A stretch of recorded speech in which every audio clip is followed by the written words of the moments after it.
Good evening, everyone. I'm Kristen Remington. Ryan is off. Thank you for keeping it here with us. Summer festivals bring hundreds of thousands of people to Victorian Square each year. And of course, those are on hold or canceled this summer. Paul Nelson joins us live at Victorian Square. And Paul, this is obviously some pretty tough news for many of those nearby businesses. Yeah, it is, Kristen. You could almost think of these special events as Black Friday for the bars and restaurants down here. Hot August Nights announced that it was canceling this year's event just a few weeks ago, and now the Rib Cook-Off is canceled. Both of those are big hits for this trip of businesses. Bars and restaurants at Victorian Square are still adjusting to the Phase 2 reopening guidelines. Now they're also losing their busiest days of the year. The loss of each special event is important for different reasons.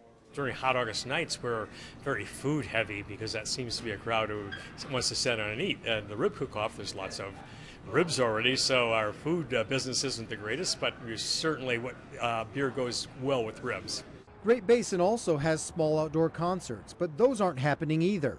We need to kind of get some assurance in some of these shifting rules of whether we can even do that with keeping proper social distancing.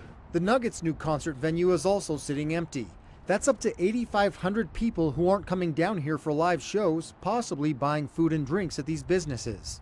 That's a big one. That's tons of people, and that was about a monthly thing that they were trying to get going with shows. So that canceling kind of hurt us too, but you know, we're staying positive, we're still open, and things are looking good for us. Jerome says that's because the community is doing what it can to help its local businesses, including during the economic shutdown. Luckily, we have a huge, support of regulars that come down here and people around the neighborhood that come walking down. Star Spangled Sparks on the 4th of July is also postponed.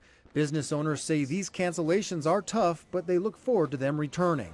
I don't care, 4th of October, the 4th of November, any time is fine with me too. Yeah, we'll get back to the events. I'm sure that'll come.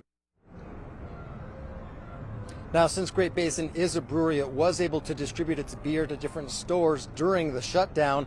But Young says the problem with that is that about half of their beer sales come through drafts to the different bars and restaurants around town. So he was still only making about half of the revenue that he normally would on beer sales.